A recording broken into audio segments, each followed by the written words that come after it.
Blessed day ka, low carbs! Gumawa po tayo ngayon ng simple na low carb meal po natin na chicken galantina. Pero kumuha din ako ng model. Actually, binaon natin ito sa Baguio. Pero masarap po itong pang medianoche.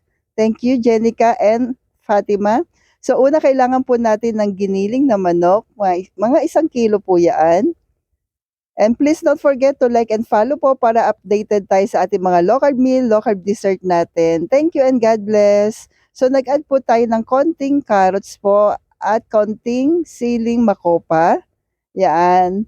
At nag-add din po tayo dito ng konting konting pickles, konting cheese. Kayo na pong bahala kung gaano karami ka low carbs at konting asin lamang po bilang ating pampalasa ka low carbs. So mix mo lamang po yung maigi ka low carbs. Then after natin ma-mix, inilagay natin na magdamag or sabi natin 3 hours sa rep. Then atin na pong babalutin sa ating aluminum foil. Una, 2 tablespoon po yan. Ganyan po yung aking ginawa. Tapos lagay ka na ng cheese. Pwede ka mag-add ng boiled egg ka low carbs. Pero ito sa akin simple lamang po. Then add uli sa ibabaw po ng 2 tablespoon. Diba po? Napakadali lang siyang i-roll natin sa aluminum foil. Pero yan po ay suggestion lamang kung gaano kalaki. Pero kayo na pong bahala po kung gaano kalaki po ang gusto niyo pong gawin. Yan, 2 tablespoon po yan. Then i-seal na natin sa magkabila po. At habang ginagawa po natin yan ka low carbs, tayo po ay nagpapakulo na po ng ating tubig para sa ating pagluluto.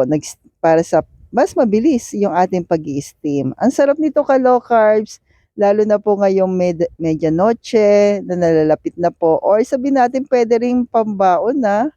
Yan kasi binaon namin sa Baguio. Pero gagawa uli ako nito para po sa aming medianoche po. So, try mo na po ito ka low carbs para po dagdag po natin ngayong nalalapit na medianoche na handa. Simple, pero napakasarap po nito. High in protein po natin. So, basta lagi lahat ng ingredients natin ay i-double check po para po pasok pa rin sa atin yan ka low carbs. So, sa pickles, dahil nga wala tayong mabili po ng walang sugar, kaya konti lang po nilagay ko. Actually, hinugasan ko yan. Yan po, hinugasan ko po siya para males po yung sugar. So, ito naman, 3 tablespoon po yung aking ginawa po para mas mahaba po siya and mas malaki po. Yan. So, sa 1 kilo, dalawa po na 2 tablespoon, pero total of 4 yun eh. Kasi ito naman total of 6. So, tig-2 po yung aking naggawa sa 1 kilo.